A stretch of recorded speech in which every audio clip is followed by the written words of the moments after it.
Hello everyone, and welcome to the last video of this 4-part video series, the top 5 mistakes. This time we'll be covering Imperial Age. It's going to be really interesting. We're going to be looking at why we go Imperial Age, so that's understanding the military advantage, the eco advantage, what techs you should be going for. We're going to talk about siege and winning the siege warfare, which is a separate kind of battle thing you want to win because siege is so strong. We're going to talk about walling, balancing eco, and then lastly we'll talk about production in the end game. Right, so enjoy. In the decision to go for the Imperial Age, you have to think about a couple of factors. One is your eco stable enough to do so? You want to have a pretty good eco up and running before you go Imperial Age because it's quite expensive to stay there. You don't want to rush Imperial Age unless you're like HRE getting Swabia, because you need the eco up and running, which requires a lot of villages. So you'll need around 100 to 140 villages before you really start going Imperial Age. Some people do it a little bit earlier for tech advantages, but in reality it's a really good idea to have a good eco setup before you head into the Imperial Age. So you want farms up and running. You don't want to be dependent on pocket resources anymore. You want to have a solid, safe economy that's walled in like this. You don't want to be under maximum pressure as well. You want to be able to have map control before you get out and pop an Imperial Age. So in this game here, I go for Imperial Age because I want a military advantage. And the military advantage lies for the Abbasid dynasty in the culverins, the hand cannons, and the insane eco advantage that also follows with going for Imperial Age for the Abbasid. When it comes to Imperial Age upgrades, it's really important that we get tier 3 precision crossbreeding for our farm setup, our wood upgrade as well. We don't want to get cupellation as it does not pay off in time for us to really go for it. We can go for acid distillation, but do not go for cupellation. It does not make sense when it comes to payoff time. For the economic wing, let's say we're playing Abbasid. We want to get some civ specific techs. One could be improved processing. It drops off 8% more resources. It's really important that you get these.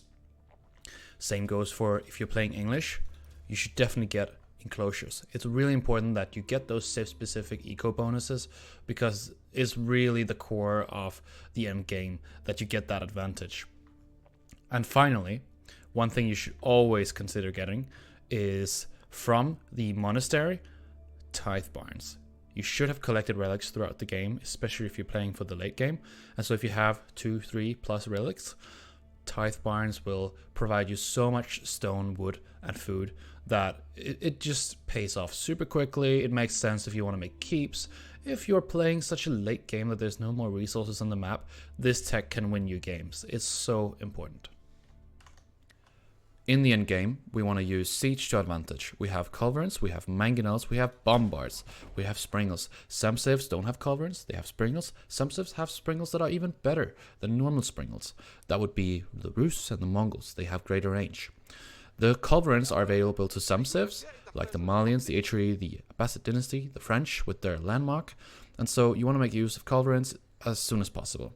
The culverins will very quickly turn around a siege warfare type of game, and siege just in general provides so much effective damage. So make use of mangonels, culverins for anti-siege, and then for the units around it, you want to use hand cannons or crossbows, you want to use spearmen, and you might say, well, he can just make archers. Yeah, but then we have the mangonels.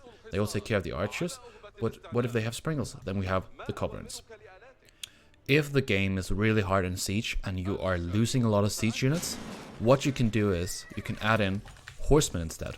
Horsemen is a great anti-siege unit that can help you both with dealing with ranged units, obviously. They're good at flanking as well, so make use of them when you are in a fight because they will actually help you take out siege and then get your own siege back into the game again. I will now, with the new meta here in Season 4, advise against overusing bombards. They've been really popular for a long time, but rams are really strong right now. So if you get the lightweight beams that increase the attack speed, then rams with the speed bonus here, if you start sending them out on the map and then taking out walls that have been built by the enemy, stone walls even, just sending out one and then poking them in all different kinds of positions, then you can actually start creating holes that you can then go with units and then flank. It's a really great way to put an end to those games where you're just in the middle and then you're both just sending units into a meat grinder.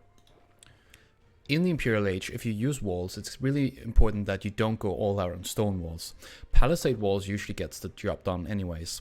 We have this concept called the onion, and it's a method of walling where you're constantly layering walls upon walls. It can be palisade walls and palisade walls, or palisade walls and stone walls.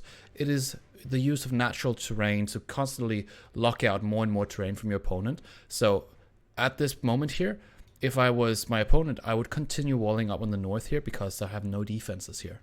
But this is already looking really good because you have this many walls. It's going to be able to lock down the entire map. And so the onion is sort of building up more and more. And so if you take a look at the minimap down here, you can see there's so many layers that your opponent has to go through. That is super strong. It's really an important thing to note that palisade walls are perfectly viable in the end game. Production buildings are incredibly important in the Imperial Age, and so whenever you're taking fights like this and you're losing a lot of units, you want to be able to quickly replenish them and reinforce your army. And so having a lot of production buildings is really important. You want to really start spamming racks and archery ranges, stables, a couple of workshops. It all gets the job done, but the most important thing is that you can constantly support 200 population. So let's say you have 120 villages, you want to be able to support constantly 80 pop worth of military units. This will win you fights. So if we take a look at this fight here, I'm constantly supporting with new units coming in, and they're very diverse. They can counter a lot of different things. I have archers, I have hand cannons and crossbows for the army units. I also have, since I'm a Bastard Dynasty, a camel here, providing extra armor to my units. Those are important things to consider with the comp, and so it's a good idea to have a lot of different military buildings for the end game. You want to have a lot of them. I don't have enough here. I have 16 plus 9, and so it's not enough. You want to keep on adding them as long as your economy can support it. Let's say I'm banking almost, that's over 3k up there, just in gold and food.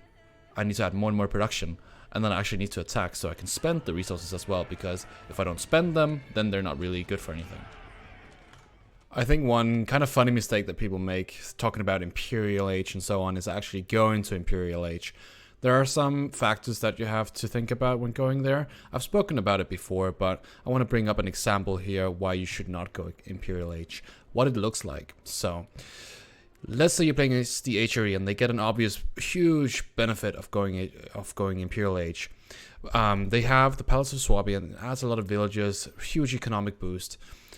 In this case, however, we do have a pretty good farm setup, we have good income and so on, but the problem is we don't have a front door, right? We don't have a keep here.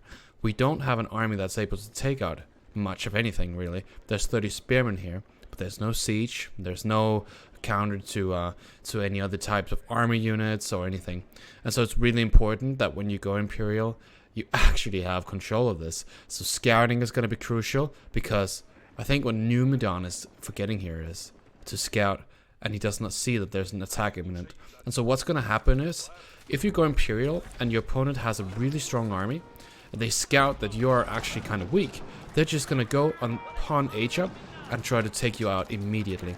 And so when you do go for, and this goes for any type of H-up, if it's Castle H or Imperial, when you do go for an H-up, remember that your opponent is going to see that you just spent so many resources on just getting up to the next stage that you did not spend those resources on army, and so then they can just go in, unless you have a good army already.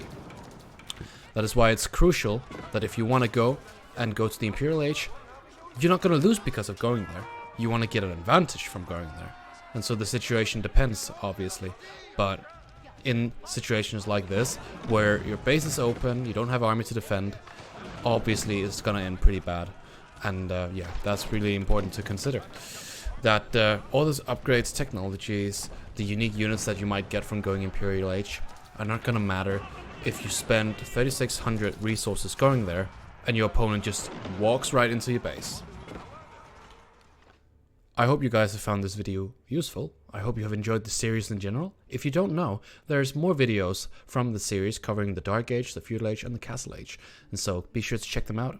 If you enjoyed the video, be sure to leave a comment, like, subscribe, of course, all the usual stuff. And yeah, I'll see you guys in the next one.